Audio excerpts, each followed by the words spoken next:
soo dhawaada saaxiibayaal waa subaxnimo axad ah taariikhdu ay tahay 17 bisha November sanada 2024 waxaan falanqeyn doonaa dhacdooyinadii ugu dambeeyay dalka Koonfur Afrika 24 saac la soo dhaafay maadaama shalay Saturday ahayd ama Sabti habeenkii Jimcihii la soo dhaafay waxaa hadlay madaxweynaha dalka Koonfur Afrika Cyril Ramaphosa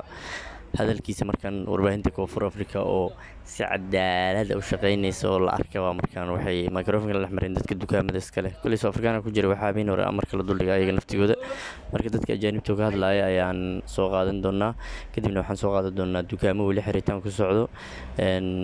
madaxweynaha Koonfur Afrika oo dhoofay asagana soo qaadan doonaa ajaanib maxkamad ka soo muuqday isbuucan Jimcihiina soo qaadan doonaa aan ka hormarno bal ajaanibtu waxay ka dhaheen dukaan xirid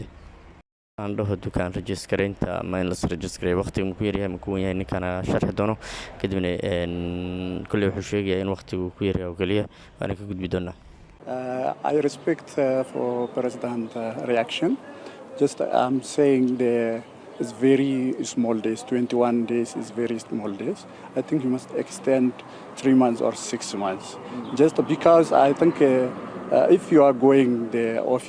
offices, I think officers is very busy sometimes.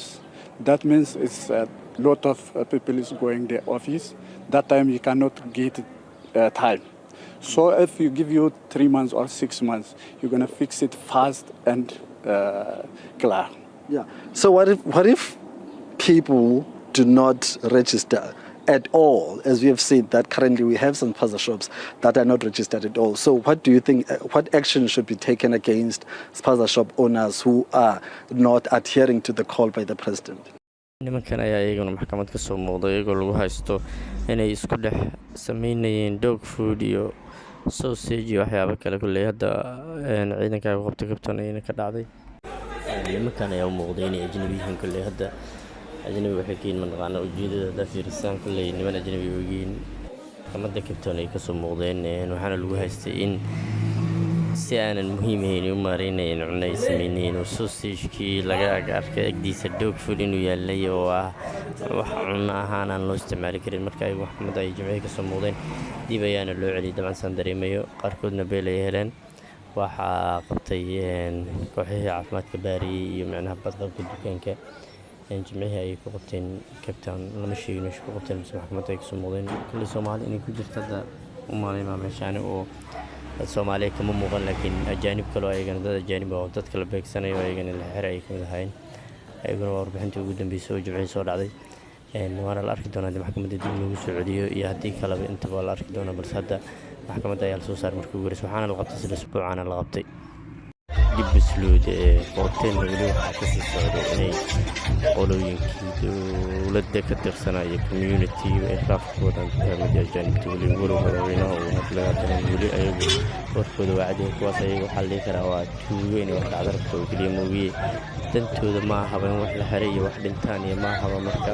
nimankaas ayaguna waa lii howshoodii sii wadaan shalay ilaa iyo saakis waxnimadii shaqadooda ay wataan dugaamadii ayaa labtiga tuurayeen albaabada ay iskugu dhufanayeen marka nimanka kan ayagu waxaa hawshooda waa un hayaacda oo keliya waa fideogan social media ay soo jiitay madaxweynaha Koonfur Afrika oo isla habeenkii uu khudbad u jeediyay shacabkiisa ka dhoofay airportka oo security dadka salaamaya la soo qaato tankiis iyo maasantahay iyo sida uu hadashay leeyahay marka ay warbixintan ugu dambeysay hal mar isla daawan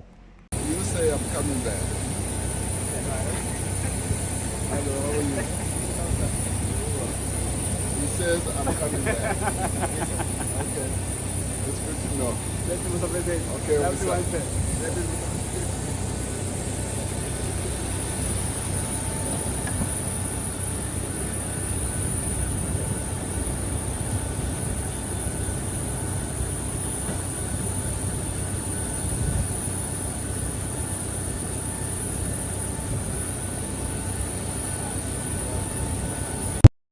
fideogan viral ayuu ka ahaa 24 saac la soo dhaafay social media madaxweynaha oo security ka qudlinayo salaamayo waa soo noqona dhahayo marka wuxuu ka qayb galay shir Brazil ka dhacayo isbuucan